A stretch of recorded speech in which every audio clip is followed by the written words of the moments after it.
رمضان میں سب کی بخشش ہو جاتی، سب کی، 4 آدمی نہیں بخشے جاتے، 4 قسم کے مرد عورت۔ اللہ تعالیٰ ہماری حفاظت فرما دے۔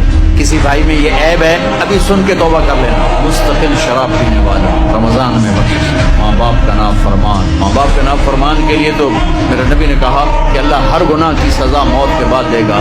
ماں باپ کے نافرمان کو یہیں سے شروع کرے گا اور آگے تک لے کے جائے گا۔ کفر شرک کی سزا بھی موت کے بعد، زنا شراب جوئے کی سزا سود کی موت کے بعد۔ ایک گناہ ماں باپ کی دل آزاری، دل دکھانا، اللہ یہاں سے یہ سزا شروع کرتا ہے اور آخر تک پہ چلاتا ہے۔